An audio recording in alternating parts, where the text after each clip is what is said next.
Hello and Merry Christmas. This is a Christmas Day bonus episode of Arsenal Unfiltered, and today I'm going to be discussing some presents Mikel Arteta might want to find under his tree this year ahead of the January transfer window. Let's get into it.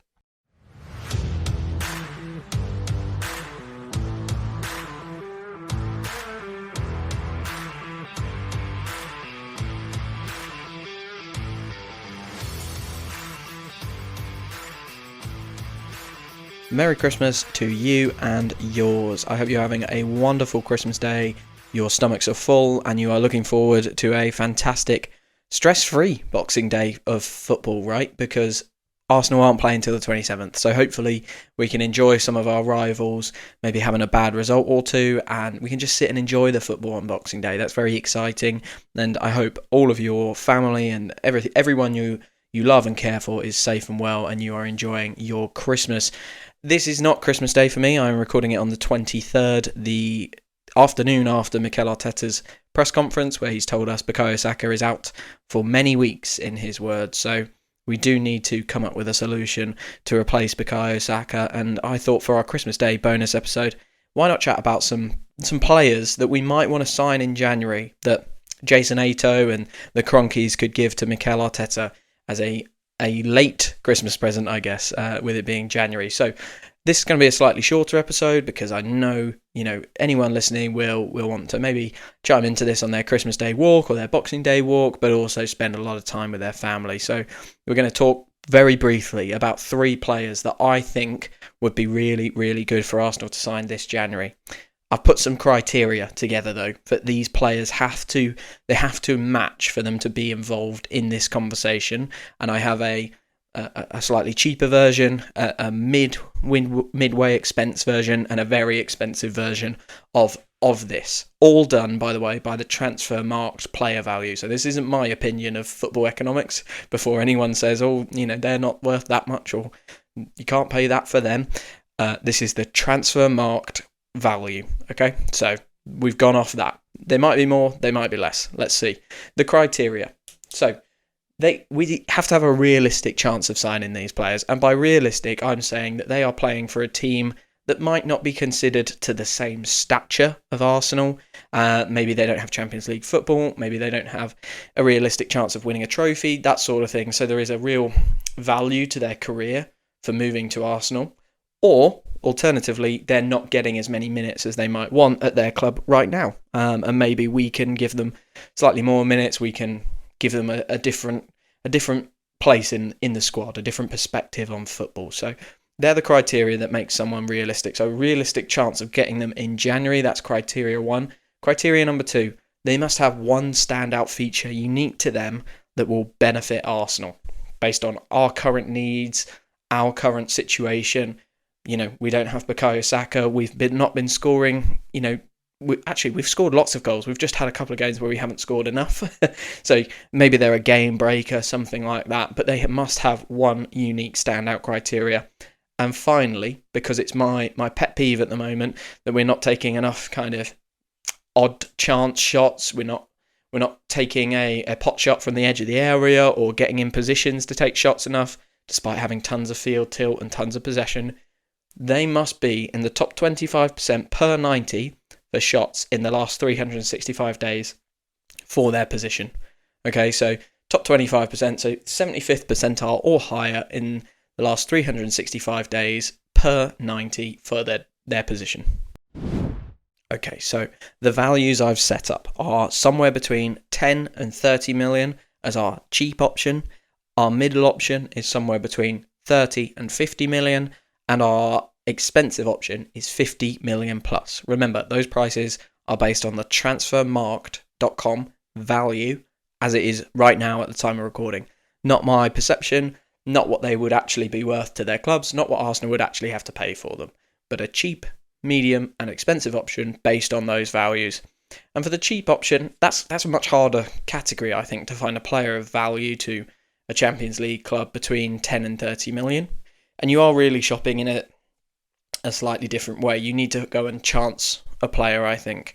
And a player who I've watched this year and have seen good things from, especially when we played against his team and he has just scored against Manchester United yesterday, actually, in their 3-0 win, is Antoine Semenyo of Bournemouth. Comes in at 28 million on Transfermarkt, and I think he would be a really interesting kind of cheap alternative, cheap signing that we could add to our forward line that would give us a lot of depth, a lot more resilience. Resilience to injuries like this Bukayo Saka one, right? He primarily does play off the right, but he can work off both feet. So he can play off the left if he needs to. So actually that's a ton of flexibility that we do need. You know, we're feeling that right now with Bukayo Saka being out. And we saw in the Palace game, Martinelli can go over to the right and play really well. So that's really encouraging that we've got players that can do that. And if we can add another one, that's fantastic.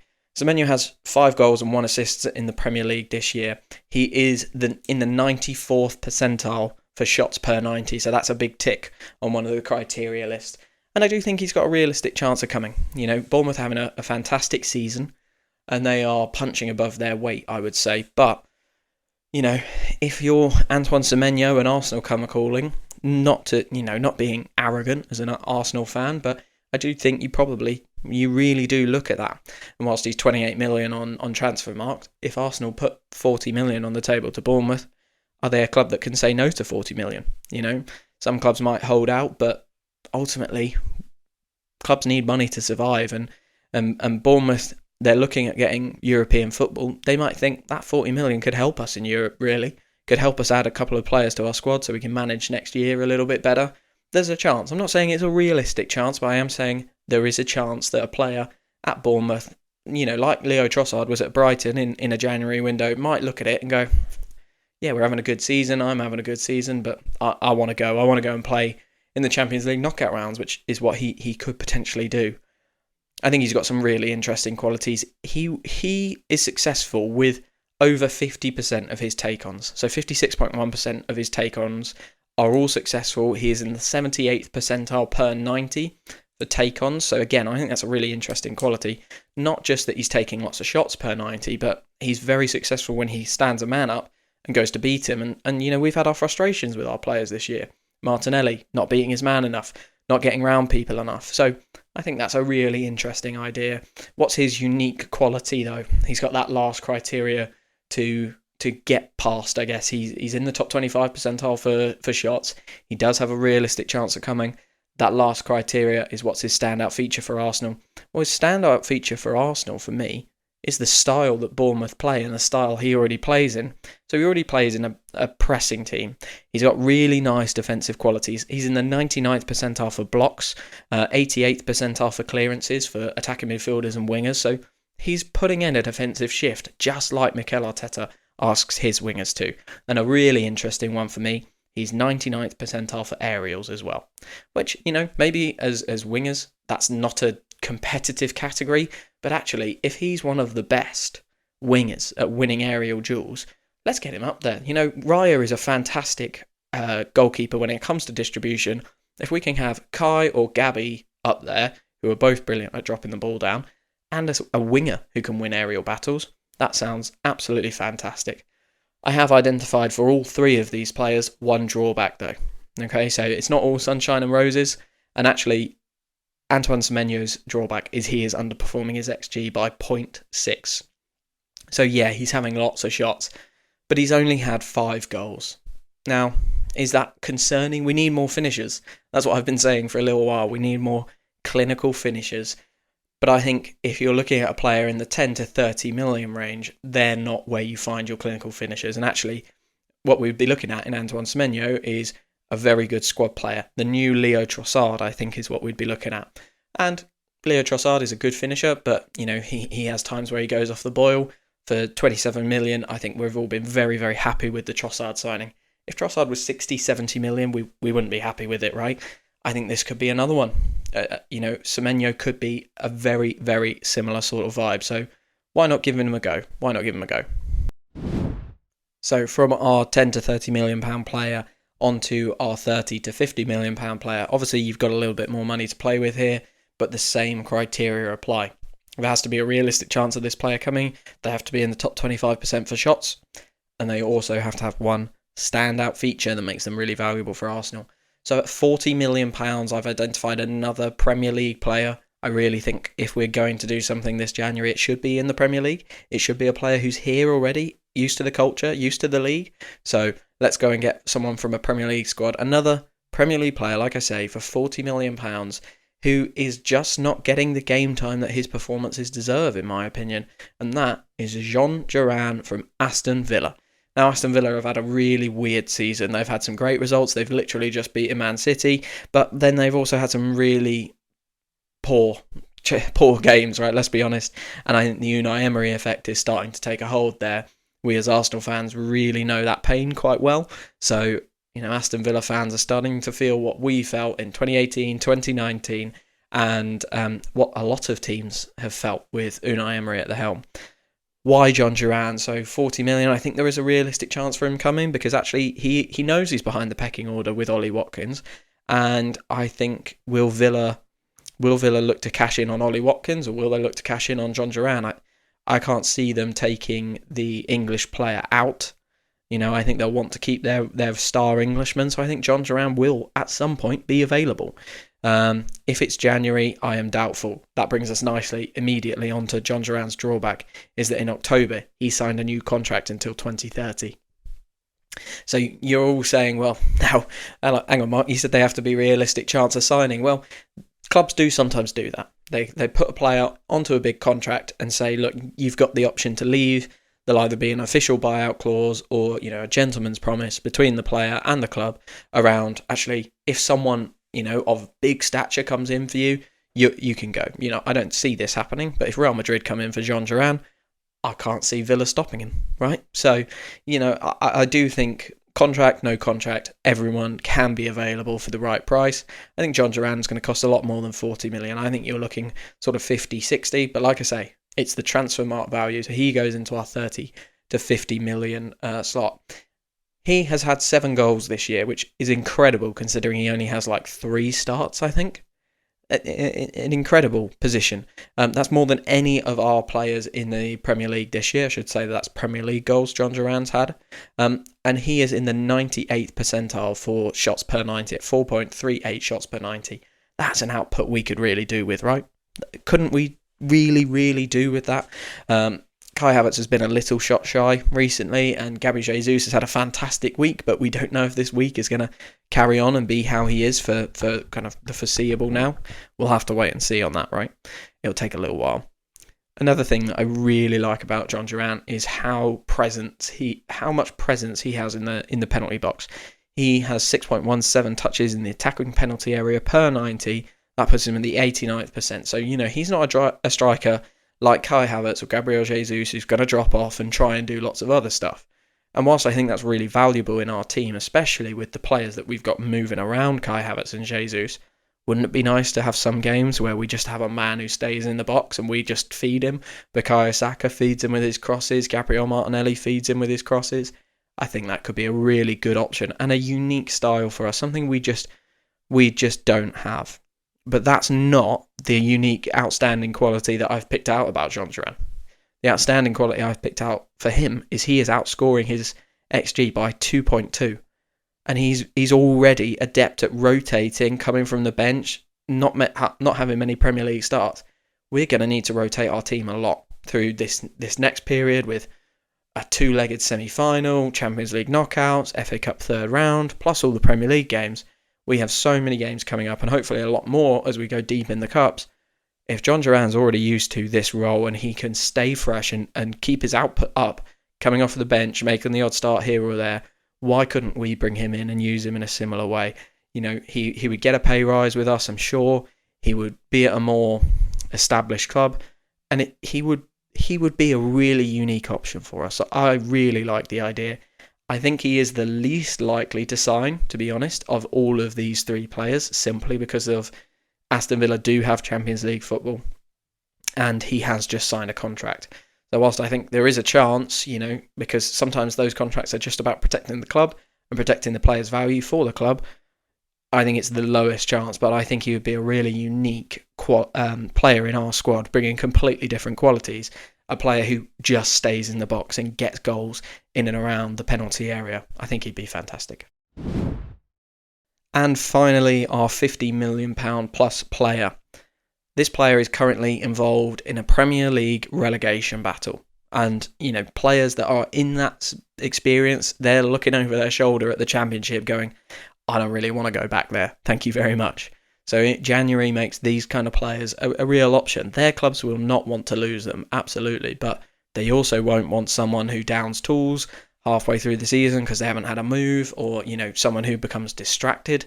They won't want that in their dressing room either. So there is an opportunity to go and get these players from relegation-threatened clubs.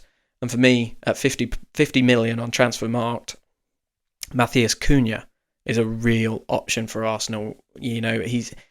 He's been brilliant this year. I mean, his output, 9 goals and 3 assists in the Premier League, really, really impressive.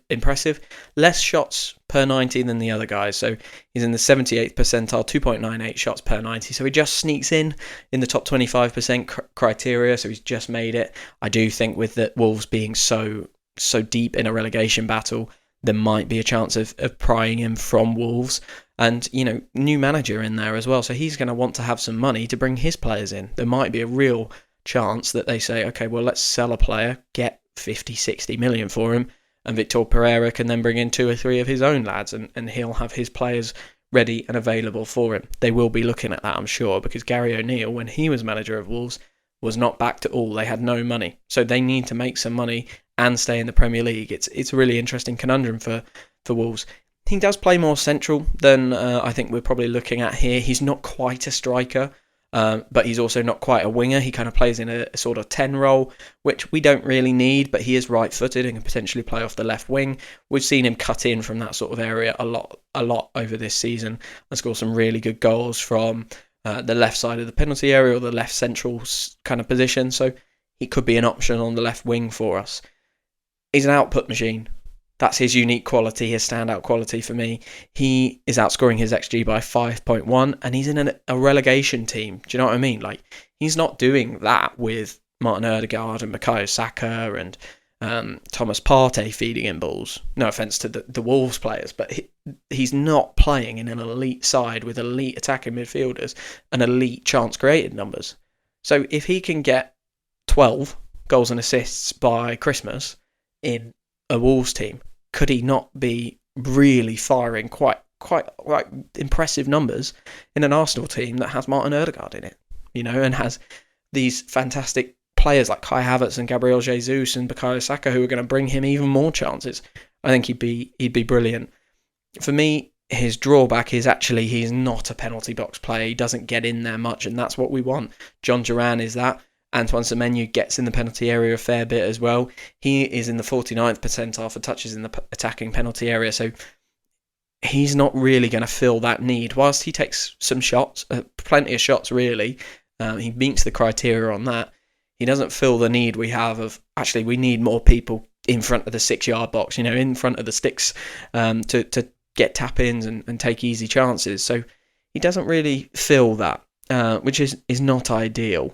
However, there is a potential that is instruction, that is coached into him, rather than that being the style that he plays in. So maybe Mikel Arteta could acquire him and coach something else into him. That is definitely a realistic option and something that could happen. But at 50 million on Transfermarkt, we'd probably need to pay a little bit more.